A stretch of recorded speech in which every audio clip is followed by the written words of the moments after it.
All right, in this video, I'm going to be showing you how I completely reframed using my phone and interacting with it.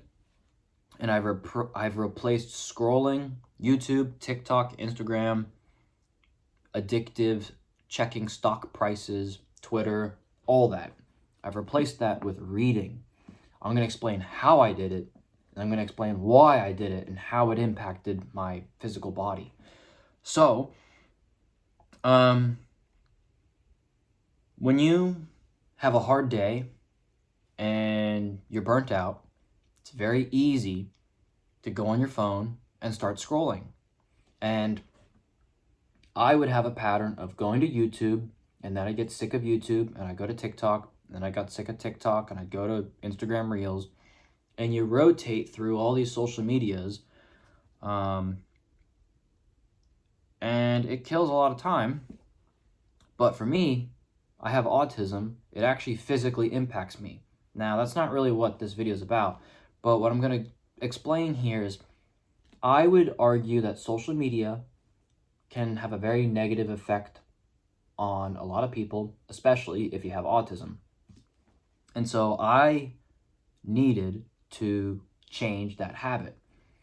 And I needed to replace that habit with a better habit, like something like reading. However, reading is boring. Reading is low stimulation. Reading, there's no colors, there's no sounds, there's no audio, there's no, dopamine. There's one topic. Instagram Reels, you can change topics every 8 seconds. If you get bored of the reel, you scroll. And if you get bored of Reels, you can open up Twitter, right? So there's so much stimulation and attention span, that a lot of stuff that can make social media so addictive. So how do you go from something that's literally designed to keep your attention? Billions of dollars of capital are designed to keep your attention. How do you free yourself from that and pick up a book and enjoy it? Not pick up a book and be like, oh, I'm just reading because I'm trying to avoid social media, right? How do you enjoy it, all right? Well, that's what I'm going to share. Now, this is me specifically. I have autism, and I think that, I don't know, and I guess what I'm trying to articulate here is that may or may not impact how useful this video is to you, but I hate reading. I've always hated reading. In fact, I even struggle with reading. I have bad reading comprehension. So how do I pick up a book that's this thick and enjoy it when I hate reading? Well, here's the trick I used. Basically, I realized that social media, a lot of the memes that I look at, it's just text. Like, if you look at a meme, it'll be funny audio. It might be a stupid brain rot image, Subway Surfers or something stupid, and it's just text.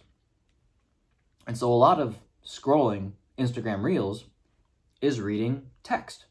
All right, interesting. Combined with a lot of stimulation. But if you get bored, you just scroll to the next video, which is more text. And then if you read funny comments, it's just more text. And then when you get bored of Instagram Reels and you open up Twitter, it's just more text. That's all Twitter is. I would spend hours reading Twitter. It's just text. This is just text. So the relationship I have with the text in the social media apps is very different than the relationship I have with the text that's in a book. The words in a book are different than the words on social media. And so that's because of how we associate the emotions tied to a book compared to the emotions tied to social media. And so there's a certain story and a certain narrative I would tell myself subconsciously that made social media very appealing to me and very addictive. And I think we all might resonate with that, and I'll share that in a bit. And there's also a story that I tell myself, or a narrative that I tell myself, that books are boring, books are lame, right? What I'm trying to articulate here is you have one platform that's just a lot of text, and you have another platform that's a lot of text. Why is it that one steals our attention and we feel bad after it, and the other seems more healthier and we don't choose it? But both are just words. Half the reels I send to my friends are just words with pictures. Why am I not looking at these words? Why am I looking at these words instead? Why am I scrolling Twitter and looking at these words? Twitter is just words. Why am I not looking at these words? And what I realized is this might be a gift or a curse, but I have autism and my mind-body connection is very intense and it's not very pleasant, and I'm very sensitive to a lot of things. So I'm just going to share this with y'all. I have a lot of physical symptoms, and when I feel emotions, they can manifest physically and be very intense. And I notice that every time I use social media and I look at the texts that's on social media, it has a very negative effect on my body. My digestion gets way worse. My anxiety skyrockets. My chronic pain gets more inflamed. My tension in my body gets worse. I pee more often, like significantly more often, because I have a tight pelvic floor and it only gets worse. And that leads to nerve pain. So the emotions that are tied to the text on social media negatively affects my body. But what I noticed is that the text in a book does not negatively affect my body. So here's the trade-off. A book is one topic, it's text, but it has a better effect on my body. Maybe a little less stimulation, right? The alternative is text, social media, it's just words. A lot of it's reading. When you're looking at memes, you're reading. Yes, there's some images. Yes, there's funny audio, but a lot of it's reading. But it's unhealthy for you. And if you might have a similar experience to what I have, it might also negatively affect you physically. And so you have a choice. What text do you choose to look at in your free time? Do you look at text that, yes, it's high dopamine, yes, it feels good temporarily, does it even really feel good? I don't know. What's really probably happening is you have negative emotions that you don't know how to handle, and you avoid dealing and confronting those negative emotions, and you jump to reading text that has a bunch of dopamine tied to it. That's just me personally. I don't want to project, but that's the point I'm trying to get across here is you have two choices on how you spend your free time. Do you look at text that doesn't hurt you, or do you look at text that does or can hurt you? In my lived experience, this text of social media can really hurt me because of how fast the content is, how much the topic can change really fast by scrolling, instant gratification, the amount of emotions triggered, good or bad, right? And on top of that, when there are negative emotions, it's very intense for me. And so it's just too much. It's too much. And I have reframed looking at a book as boring, slow, lame, no colors. I've reframed a book as it's the same as Instagram Reels. This is the exact same as Instagram Reels. This is the exact same as Twitter. This is the exact same as YouTube. What? The way I look at it is instead of grabbing my phone for TikTok, instead of grabbing my phone for YouTube, instead of grabbing my phone for Twitter, I recognize that most of the content I consume is text.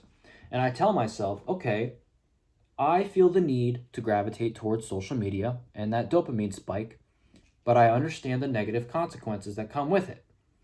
I also understand that most of the content I'm going to consume is text. It's just going to make me feel bad. So I make the conscious decision to say, okay, well, I still have time to kill and I have negative emotions I probably don't want to process right now. A good escape instead of the phone is maybe, instead of looking at text on the phone that hurts me, maybe I'll look at text somewhere else that doesn't hurt me. And it's worked pretty damn well.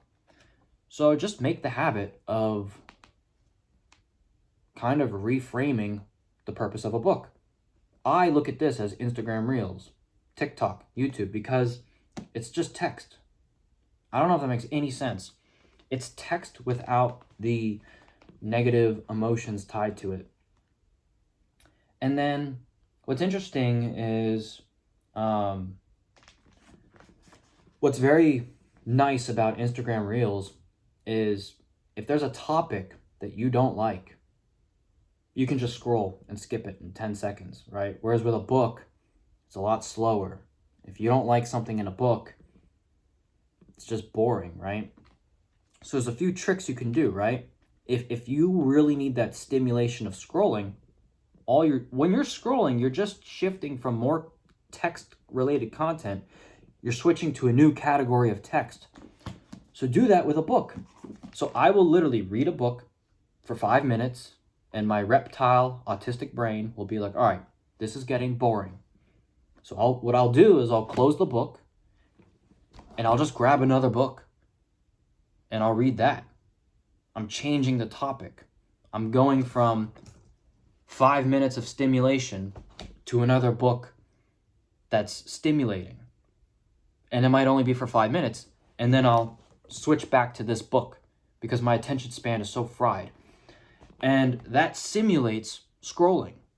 So you can either change the topic rapidly through text on social media, or you can do the same muscle memory, reptile brain, fried attention span, but you can do that with a book. You can read this. All right, it's boring. Just change the book. It's all text. So, that's been my experience. There's a few other things that you might relate to, and I'll just share them in this video. I have a lot of negative emotions I have tied to books. And a lot of that is just simply pressure I put on myself. I might be pretty judgmental towards myself because I'll pick up a book and I have the belief that I need to read it at a certain pace, or I need to read 15 pages a day, or, there's a lot of books are associated with self-help, right? If you go from, you use social media all day, right? If you go from this mindset of someone who uses social media to someone who reads books, that's typically associated with like the self-help movement. And with the self-help movement, there tends to be a lot of push towards like discipline and goals, and I read 15 minutes a day, I never skip a day. I don't know. I just noticed, for whatever reason, I put a lot of pressure on myself. I put a lot of goals that I didn't even realize, and it gave me negative emotions. So I realized that when I read, I've removed those goals. When I use Instagram Reels, there's no goal. I don't need to watch 15 Reels a day. Like, I don't make it a goal to, I need to check Instagram Reels today. That's my goal for the day. I need to be disciplined on checking Reels. I need to be disciplined on checking Twitter. I need to be disciplined on watching 5 YouTube videos a day, right? We don't treat Instagram like that. We don't treat TikTok like that, right? There's no discipline in TikTok. And so if you reframe this, you reframe it in a way that there's no discipline needed, So I don't have a reading goal. I just reframed the emotions tied to this book. What is a book? It's just text. What are the emotions tied to it that make me not want to read it? I've reframed it, and I did the exact same with social media. Social media is mostly just text. All right, well, there's a lot of emotions tied to it, and a lot that are negative that are impacting my body, but for some reason I'm still addicted. So how can I reframe social media to make it less appealing and have this be more appealing? So that's just the tricks that I do. And I still use social media, but it's a lot more healthy, and I'll use it for 15 minutes, maybe 30 minutes, and I'll swap to another app because I got a reptile brain, And I'm also autistic, so I don't know what role that plays.